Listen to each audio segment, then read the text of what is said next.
motion to nominate Fred. Make a motion. All right. Any second? All those in favor? Anybody opposed? That's because everybody knew if they opposed, they would get voted in instead. That's right. That's right. Yeah. So let's finish up our meal. Do we have any other business? Any new business? Just treasurer report. Treasurer report. The bank was hit kind of hard last month. We had 2203.73, and we took out 484, which 429 of that was the Jason's SEC meeting, Jason Deli, and then $55 cut flat. 9 cents interest, so we're at 17.1889 right now, and we got about this meal for $200 or so. And the chapter also sent a plant to Dave Biondi. Stroke or bypass or something. How's he doing, by the way? I don't know. I sent the plant, and he was released before the plant got there. So my filing cabinet waiting to pick up. Okay. So, From so he was released, so I guess he's doing from better. what DK and his sister were saying on Facebook, he was doing better. Good. Hey. Well, according to John Steele, he went in with an ulcer that was bleeding really bad and had a heart attack while he was in hospital. Oh, no. But they apparently treated the bleeding ulcer without surgery, and they didn't have to do a quad bypass on it because of the bleeding ulcer. But apparently he's going through it all very, very well. So, I'm hoping. Gonna pray for him. Now look, you already be there and having a heart attack. But when I see him with the plant, I'm looking at update later right now. I also got TAD tests for August 8th, free. So if anybody's thinking about TAD in Austin, August 8th. Do what? It's coming.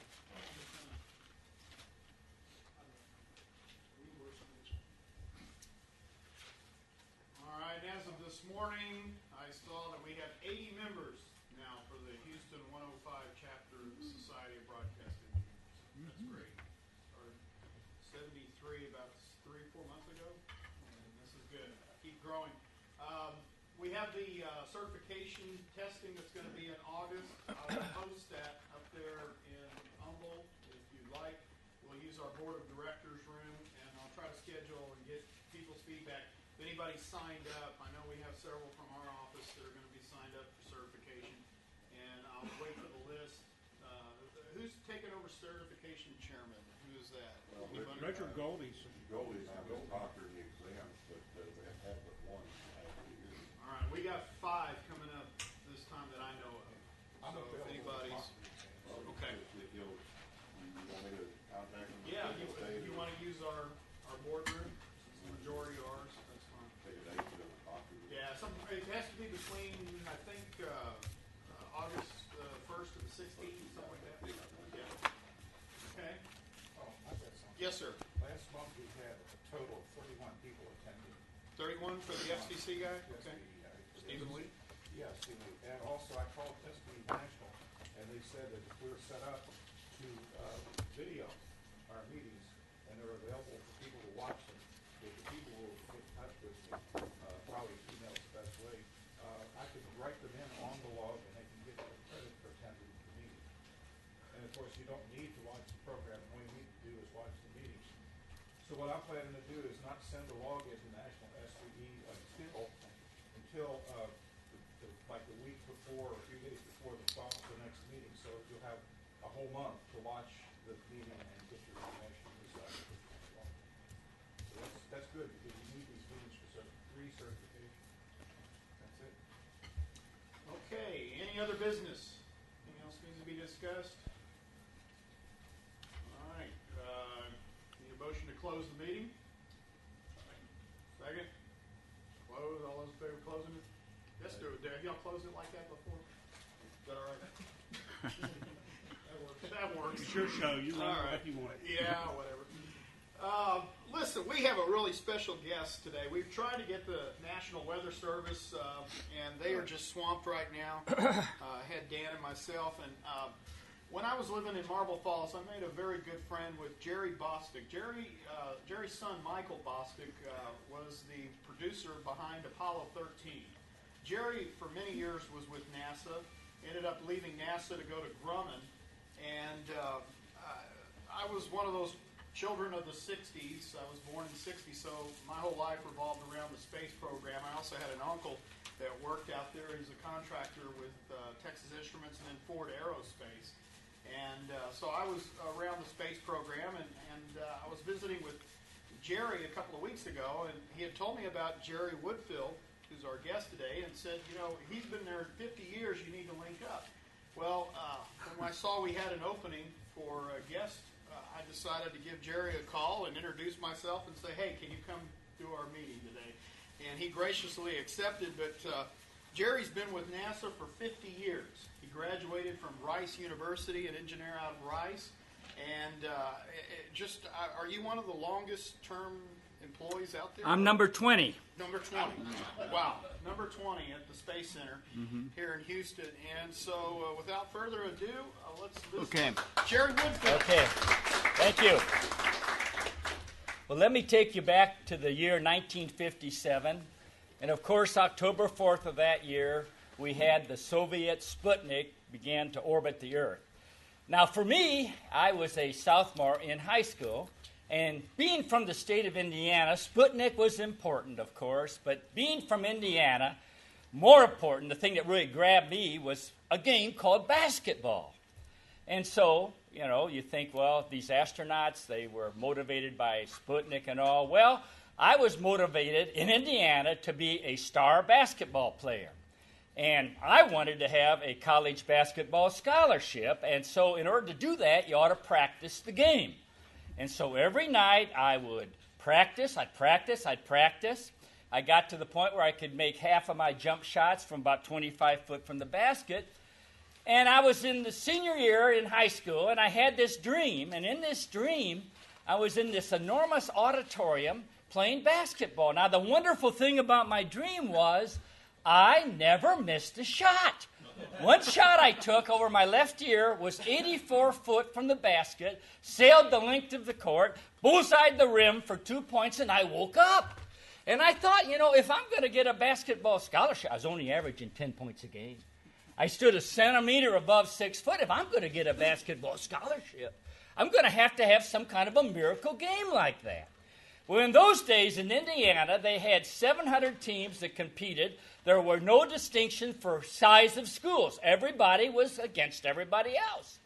And so if you ever saw the movie, I recommend it. There's 3 movies you ought to see.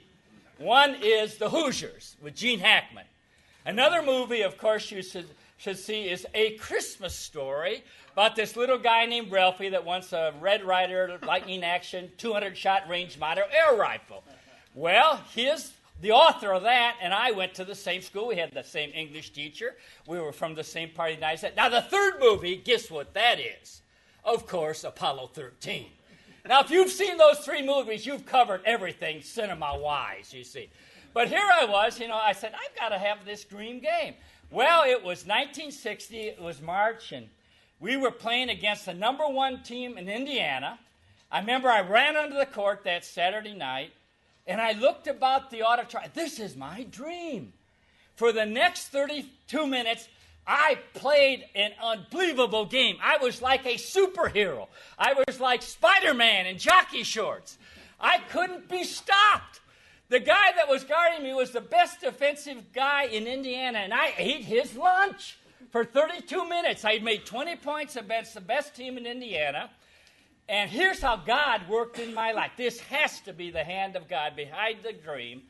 The coach at Rice University had a relative that took the newspaper, the sports section, after my miracle game and sent it down to the coach at Rice. And he opened it up, and there was a picture of me. And I looked like the boy David in jockey shorts. I was intimidating this huge Goliath-sized guy, and the coach looked at this statistic. I made 8 out of 11 shots from the field, 4 or 5 free throws, and then it said that I had been valedictorian of my... Now, that just doesn't get in the sports section, that you've been valedictorian. And he said, this is my man. He didn't mention that I was only a centimeter above 6 feet, or that I averaged 10 points a game. So I had a full scholarship, room, board, books, fees, $18 a month to clean my dirty laundry. He made an offer I couldn't refuse. It was the only one I had. And so, I'm on my way. I'm down here at Rice University, but I found out it wasn't like playing basketball in high school. Academically, it wasn't the same either. And so I started out in engineering, and I was doing horribly badly. I made the lowest grade ever made in South Maine in differential equation. I made not just an F, I made an F minus.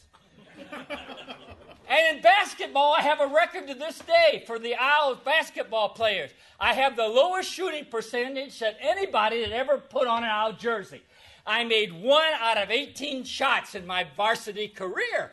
And one of my teammates, I saw him the other day, I was speaking up at Angelina College. He's the head of it, and I was giving this talk, and he said, Jerry, maybe somebody never scored. And Larry, I said, well, Larry, you remember the one shot? I said, we can't forget it, against Baylor University. I saw the center under the basket. I saw our center. I threw him a pass. It went over his hands into the basket. I scored a bad pass. I'm 0 for 18. Nobody can eclipse that record. And so, here I was. I was a failure. You know, it says failure is not an option. I'll tell you more about that. But I was a failure. And that was an option that I was proceeding toward in basketball and academics. I was not going to make it. So here I was, and my teammate said, Jerry, somebody's coming to Rice Stadium going to talk about going to the moon. I said, who would that be? He said, none other than President John F. Kennedy. Well, I said, I'm not certainly going on the NBA, but perhaps, you know, the president could say something that will encourage me about going to the moon. And so I came out that day, and I listened to the president's address. And, you know, I do a lot of outreach for NASA. And one of the things I do, I give a little vignette of that talk that I heard the president give, because it motivated me. Now, to do that, I need the presidential seal. And so I wrote the White House, and I said, could I use the president's seal to do this theatric recreation? And I got a letter back from the church that said, no, you can't. It's illegal. Now, wanting to keep my security clearance at NASA alive and be gainfully employed, I got clever. And so what I did, I think I have it down here somewhere. In fact, I didn't bring it with me.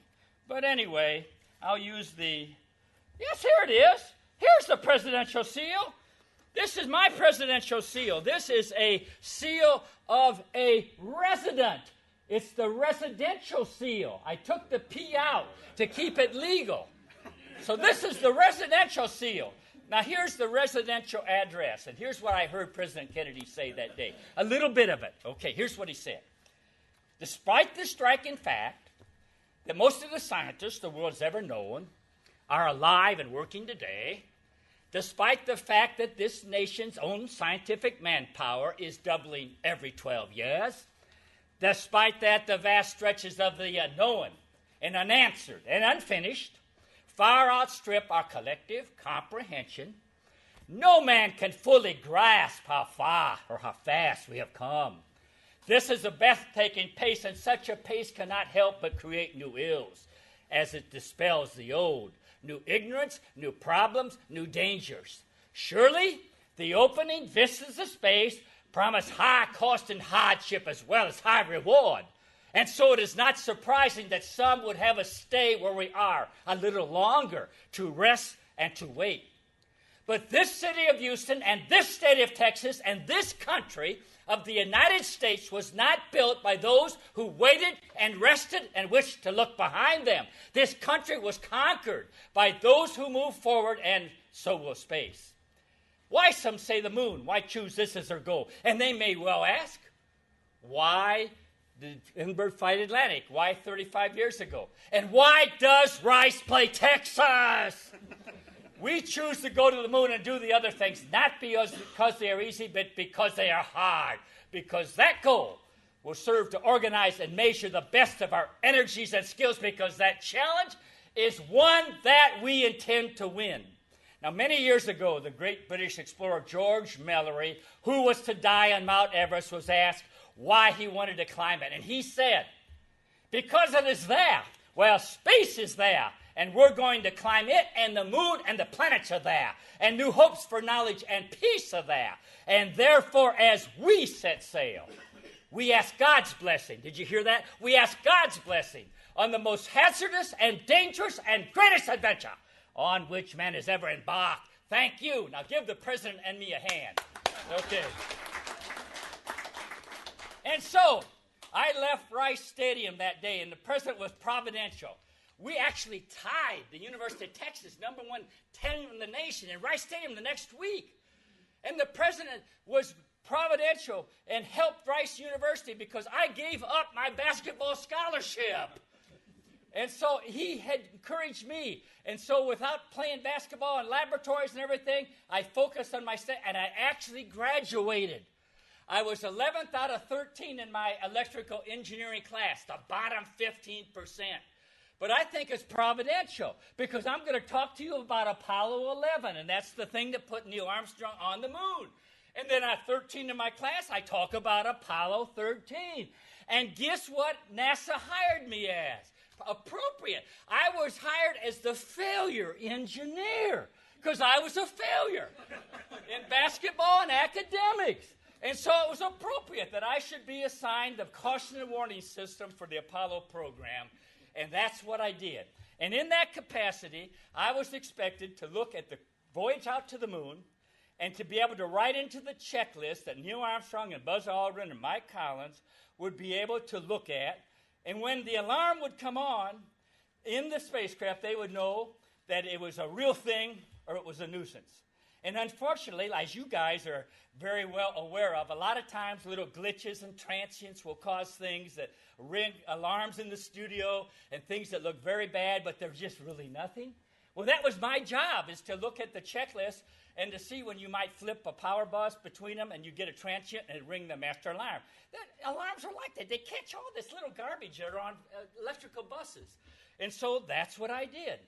Well, here we were. They had launched for the moon on the 16th of July 1969, and they were about to descend to Tranquility Base. And at once, my alarms began to ring. It was the program alarm. I said, oh, no. I said, not only am I going down in basketball infamy at Rice, in academic infamy, I'm going to keep Neil Armstrong off the moon. And the alarm rang 5 times. It was called the program alarm.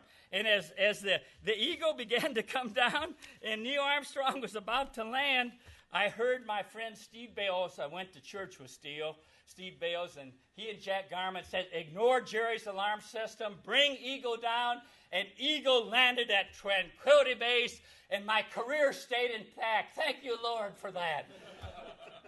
And so that was July 20th of 1969, and everybody cheered, and Neil Armstrong, of course, was first man on the moon. We went back with the next crew that came along, and that was, I memorized these guys, like the 12 apostles and 12 tribes of Israel and all that stuff. I'm a church man, but I said, you ought to memorize the 12 guys that walked on the moon, So you had Armstrong, Conrad, and Bean, Shepard, and Mitchell, and Scott, and Irwin, and Young, and Dutton, Sermon, and Schmidt. There's 12 of those guys. Only 12 ever walked on the moon.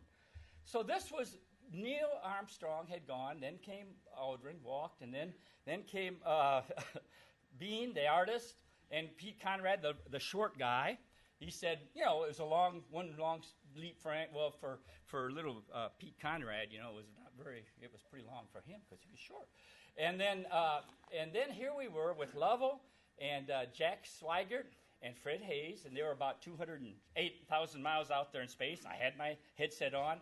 I was never in flight control, but I was what they called the mission evaluation room, and that was like you guys. When the radio announcer and the head guys, don't know what's going on, you guys are the ones that make it happen. Without you, it can't happen. And for Apollo 13, the flight controllers were the most important, and the astronauts were most important. But there was our crew of minions, of which I am, back in this room that was aside. It wasn't in the Mission Control Center. It's called the Mission Evaluation Room. It's pretty primitive. The guys in the Moker, they had these wonderful digital consoles and so forth, but we had these tripoded. My home RCA TV was more advanced than we used to have, and you'd have to have binoculars to see what the readings of telemetry were. Now, I was a young guy then. I was 27 years old, so I could see it with just my regular eyesight. But some of the guys had to have glasses, eyeglasses. So here we were, and I had my headset on. It was 9:08 p.m. And I heard these words, Houston, we've had a problem. And I saw the indication of the master alarm, and I saw 5 or 6 others indication of alarms, And I thought, man, Houston doesn't have a problem. I got a problem, because this is surely an instrumentation error. This is my problem. What am I going to do and explain all this? Well, after about 15 minutes, Jim Lovell said this. He said, I see something venting. Oh, when you see something venting 200,000 miles from space behind you, that will spoil your day worse than seeing, venting coming out of your hood on your car going into West Texas. And so I knew, it is a real problem. But now I thought, with all those alarms, can we save those guys' lives? Are they going to make it? And so for the next 4 days, I played a minor role. Probably the one most people remember is the one about the square filter that wouldn't work in the round receptacle, because we had to use this particular vehicle as the rescue ship. Like the Titanic had lifeboats, we had to use it as a lifeboat. And so people like Jerry Bostic, and of course led by Gene Krantz and so forth, and Glenn Lunny and the flight controllers and John Llewellyn and all those guys, they were the big heroes. But we played a role in the back room. But, okay, we finally got through most of the problems, and they were going to return to Earth, and looks like everything was going to be all right. But there was a little problem, and I'm going to close with the little problem to share with you guys. And this is going to be a presentation here where I'm going to have some volunteers, okay? Are you up to holding Earth in your hand? Okay. Okay, you had a good dinner, didn't you? Okay. And now we need somebody to hold the moon. Well, let's get back here. You're too close. This is 240,000 miles. And you're just across the lunch table. Okay, so you'll be my man to hold the moon there. Okay, brother. Okay, now, here we are. We're coming back from the moon. We've overcome, a lot of different issues. Too little power and oxygen system, the carbon dioxide that was going to kill the crew unless we figured out a way to make the square filters in the mothership work in the receptacle in the lunar lander. And so now we have this assemblage. It's all together.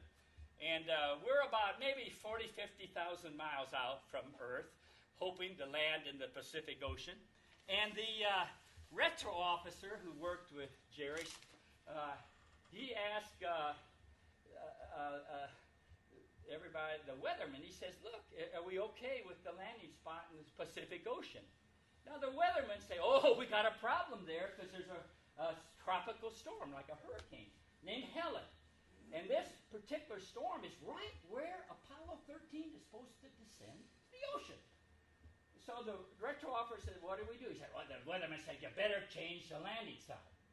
Now the problem with weathermen, that you guys work with them all the time in your various capacities, a lot of times they're not on. And so the retro officer said, what if these guys are wrong? And I do change the landing site. And then the hurricane moves exactly where they said it wasn't going to be. Well, we'd have a problem. That's not good, landing in a hurricane. I don't think we'll find him in a hurricane. And so now here's another issue. It seems like there's some kind of a wind that's blowing Apollo 13 above the Earth, so it's going to miss Earth altogether. Now, that's a very strange thing, because there is no wind in space. You learned that in kindergarten, that space is a vacuum. But there's some kind of a wind. Now, you're going to get a chance here. Oh, great. Okay, here's the wind. It's a patriotic wind. Okay? And you blow the wind. Okay. Okay. You're the wind blowing. Okay. Now, here's Apollo 13 being blown above the Earth by this wind. Now, the retro officer, nobody else exactly knows where this wind is coming to and really what it is. It's kind of like a thrust effector, they call it. Newton's laws, when you have one of the thrusters fire or something, and they say, well, what is this? Well, later on, a couple weeks later, we found it was the venting from the lunar lander's cooling system, and you never brought the lunar lander all the way back to Earth. You always left it on the moon, so we didn't know that was causing it. But the retro officer said, now I got two problems. I got this wind blowing. I've got the weatherman. And there's another, Apollo 13 has these they're called gyros, and they spin in three orthogonal axes, and they have to be warmed up for about a day to make them real accurate. Well, they didn't have the luxury of that kind of power. They only had a couple hours to warm them up, and they didn't work too well. And so now he thinks, what am I going to do? Should I think the wind's going to continue? Now, I always share this. I got a letter from a school teacher. This came a long time after the rescue, and the letter said this: Mr. Woodfill, you know, I was following, my class was following the rescue of Apollo 13 that morning, April of 1970, 17, and a little girl ran into the classroom by the name of Wanda. And Wanda said, "Teacher, I heard on the radio that our astronauts are going to land in a terrible storm and they're going to lose their lives. Teacher, what can we do?" Every child in the class looked up at the teacher. And she remembered. She said, "Kids, I don't know how to solve their problem, but I do know this. There's somebody that can. And this somebody, it says of him that he's the same yesterday, today, and forever." Well, we just had Apollo 13 all over your pants. Houston, we got a problem. Jim. So was that on video? Hey, edit that out, okay? Edit that This is out. live streaming. Okay. It's live streaming, okay. Okay. Well, you drank most of your life. I did. I was okay, good. so that was the Lord was ahead of us. Yeah. Well, I'm going to tell this testimony after that. So here they go. So she says, "Kids, here's what we can do. Now, there's somebody can help us. The Bible says of him that he's the same yesterday and today and forever. And he's able to move storms, you know, because he had some friends like our astronauts on the boat with him. And in that occasion, when it looked like a storm was going to kill him and his friends, he looked to his Father in heaven and he said, 'Get away from us, you storm.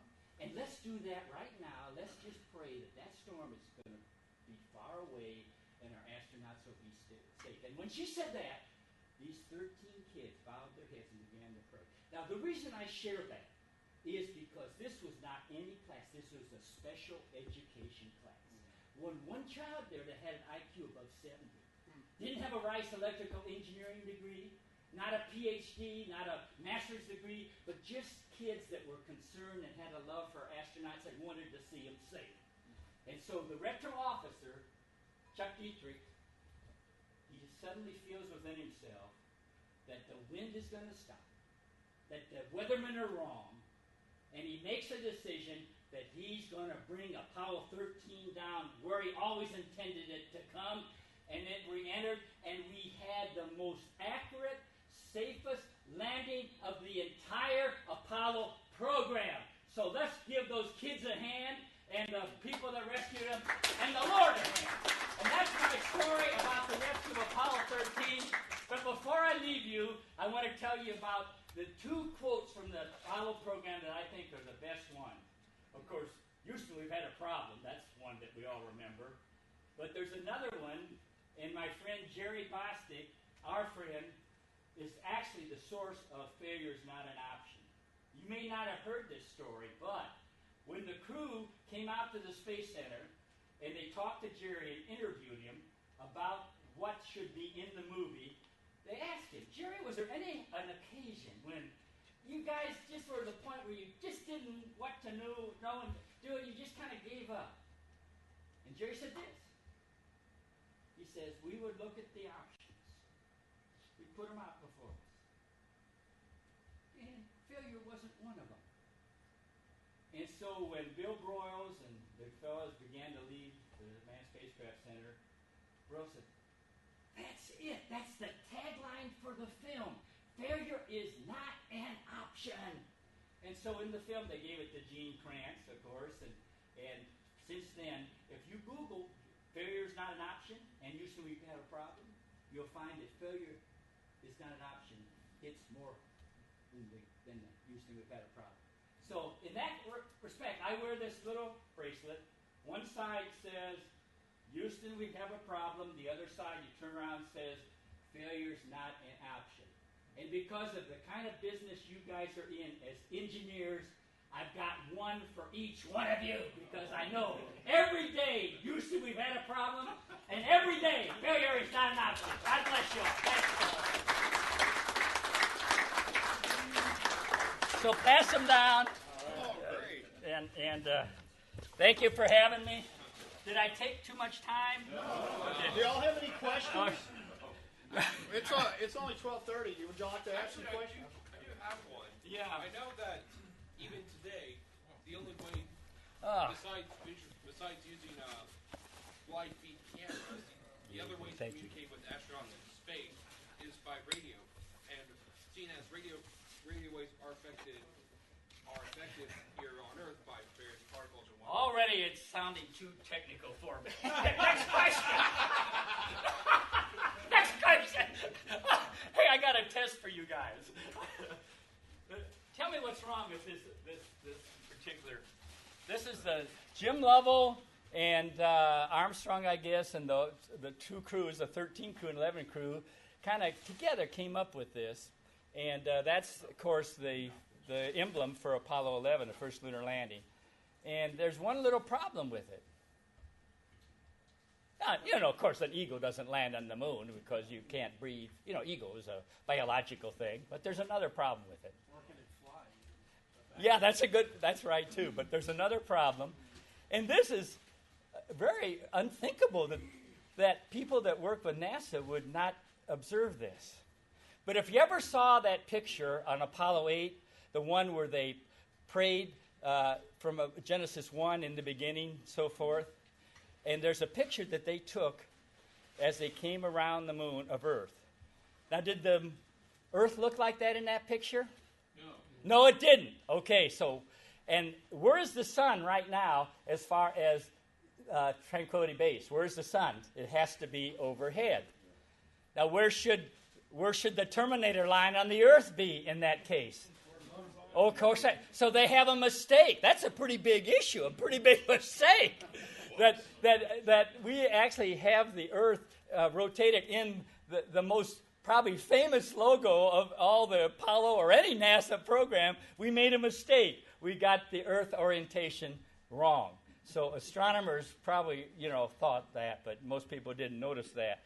But this is an interesting thing. I like to share this because I believe in the Bible and I believe in the Lord as my Savior. But this is interesting. This is our American seal. And the thing about this, there's so much providential about the American seal as it relates to the lunar landing. It's interesting because in our history, it took 3-man teams to design this seal way back in the 1700s. And the people on this seal, one of the teams was led by a man by the name of Jim Lovell, by the way. And that was the team back in the days of the Revolutionary War that put the 13 stars above the eagle. And, of course, Jim Lovell now as commander of Apollo 13. And the spokesman for the American Revolution was a man by the name of Thomas Paine. You remember, these are the times that try men's souls. The spokesman for the Apollo program was a man by the name of Thomas Paine, a relative of the original Thomas Paine. So I went all through this thing, and if you ever want to find out all these correlations between our history of our country and why I believe our space program was really ordained by the Lord, and that we should have been on the moon before the Soviets. That it wasn't a bear that was on the emblem; it's an eagle, our particular mascot. Well, go to a place called spaceax.com, SPACEACTS.com. And all these correlations, you'll really be amazed to know how much the Lord, His plan for our country and for our space program. So that's another little story. And I guess that's about it. If you want to ask me any question, ask me anything about anything that happened 40 years ago. And I can answer it. You got a 40-year-old question. We have radio 40 years? Okay. How are radio waves affected in space compared to on Earth? It's an ether, isn't it?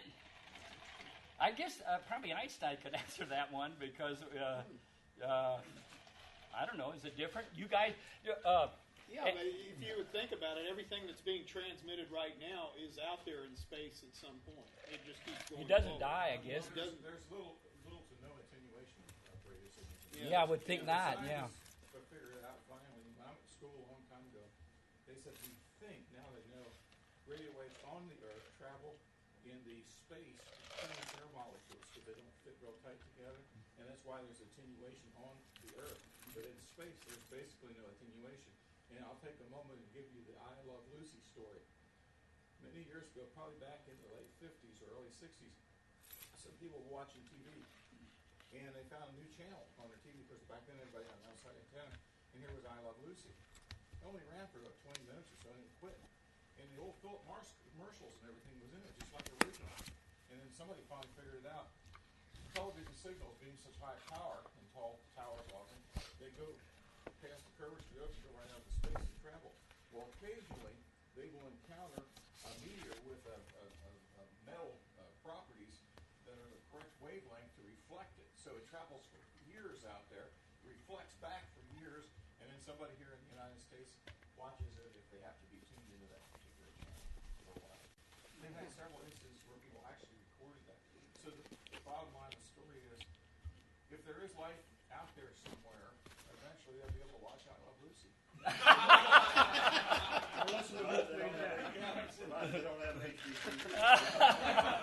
That's a good one. Okay. Thank you. Okay, you're welcome. All right, Jerry Okay. Woodfill. Yeah. Okay. Here's your airplane. Okay, thank you a lot. Appreciate it.